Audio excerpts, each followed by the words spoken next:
US investment green card. $800,000 must have legally documented money. Exit period after 3 years. Shuda LP 6302946180. Warangal municipal కార్పొరేషన్లో budget సమావేశాలు కొద్దిగా రసాభాసగా మారాయి. ప్రస్తుతానికైతే ఇక్కడ కాంగ్రెస్ కార్పొరేటర్లు కూడా ధీటుగా సమాధానం చెప్పారు. మొత్తానికైతే ఇక్కడ వరంగల్ పశ్చిమ ఎమ్మెల్యే ఇక్కడ నాయన రాజేంద్ర రెడ్డి గారు ఉన్నారు, అలాగే మేయర్ గారు ఉన్నారు. అసలు సమావేశాలకు సంబంధించి చూడాలి. అలాగే నాగరాజు గారు కూడా ఉన్నారు, వర్ధనపేట ఎమ్మెల్యే గారు. అసలు ఏం జరిగింది సార్? అసలు బడ్జెట్ సమావేశాలని ఇక్కడ వ్యతిరేకించడానికి కారణం ఏమనుకుంటున్నారు?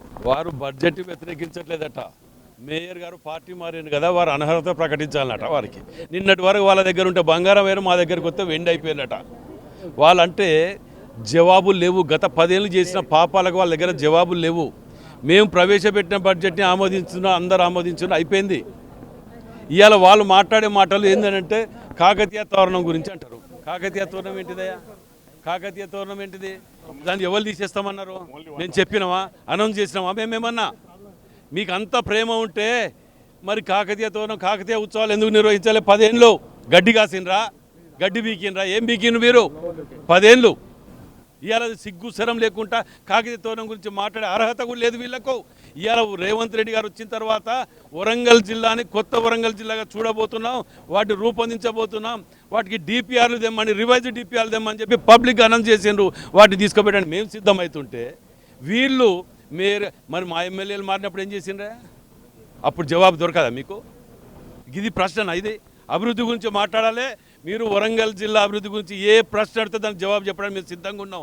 మీరు నిల్చోకుండా, ప్రశ్నలు అడగకుండా ఏదో రభస చేసి కాలయాపన చేద్దాం అనుకుంటే కుదరదు. ఓకే, మేయర్ గుండు సుధారాణి గారు ఉన్నారు. చెప్పండి మేడం, మీరు బడ్జెట్ సమావేశాలకు సంబంధించి కూడా మేయర్ మీద ఎక్కడ టార్గెట్ చేస్తారు? ఎందుకు అసలు 650 కోట్లతోటి అభివృద్ధికి ఏది కూడా వాస్తవాలకు దూరం లేకుండా దగ్గరగా ఉన్నటువంటి బడ్జెట్ని ఈరోజు ప్రవేశపెట్టినాం.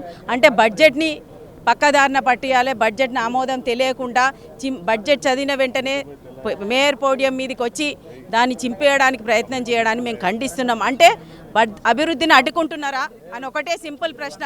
అటు టీఆర్ఎస్ పార్టీ కానీ ఇటు బీజేపీ పార్టీ కానీ అభివృద్ధిని అడ్డుకోవడానికి చేసే ప్రయత్నంగానే మేము భావిస్తున్నాము.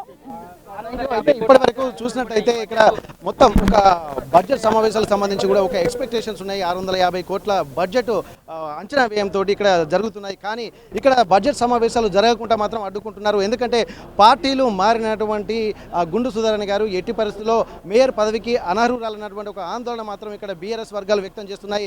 అలాగే ఇక్కడ కాంగ్రెస్ కార్పొరేటర్లు కూడా అంతే ధీటుగా సమాధానం చెప్తున్నారు. ఎందుకంటే కాకతీయ ఉత్సవాలను ఏనాడు నిర్వహించని ఇక్కడ బీఆర్ఎస్ నాయకులకు మాట్లాడే అర్హత లేదని చెప్పి అంటున్నారు. మేము పూర్తిగా లోగో నుంచి తొలగించేటువంటి అంశాన్ని కూడా పరిశీలిస్తున్నాం తప్ప తొలగిస్తున్నారని ఎవరు చెప్పారనేది కూడా కాంగ్రెస్ నేతలు కూడా చెప్తున్నటువంటి పరిస్థితి. ముఖ్యంగా బీఆర్ఎస్ కార్పొరేటర్లు కూడా ఒక విధంగా ఆందోళన చెందుతున్నారు.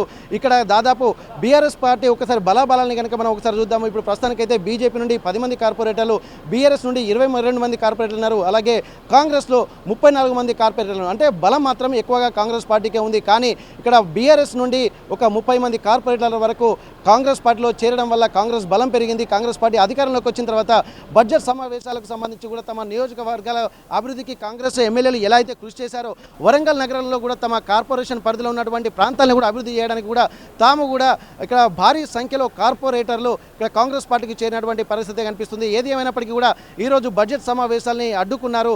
దీనికి సంబంధించి కూడా విధి విధానాలు కూడా ఇక్కడ జిల్లా కలెక్టర్ గారు అలాగే మున్సిపల్ కమిషనర్ గారు కూడా ఇక్కడ ఉన్నటువంటి నేపథ్యంలో కూడా పూర్తిగా దీనికి సంబంధించినటువంటి వివరాలు కూడా బడ్జెట్ సమావేశాలు 650 కోట్ల బడ్జెట్కి సంబంధించి ఒక ప్రణాళికలు అయితే రూపొందించారు. దేనికి ఎంత కేటాయిస్తారన్నది మరి కాసేపట్లో తెలిసేటువంటి అవకాశం అయితే కనిపిస్తుంది. వరంగల్ మున్సిపల్ కార్పొరేషన్ నుండి కెమెరా పర్సన్ రాజుతో వెంకటరత్నం, RTV వరంగల్. మరిన్ని వీడియోస్ కోసం ఛానల్ ని సబ్స్క్రైబ్ చేయండి. లేటెస్ట్ అప్డేట్స్ కోసం వాట్సాప్ ఛానల్ ని ఫాలో చేయండి. అండ్ లింక్ డిస్క్రిప్షన్ లో ఉంది.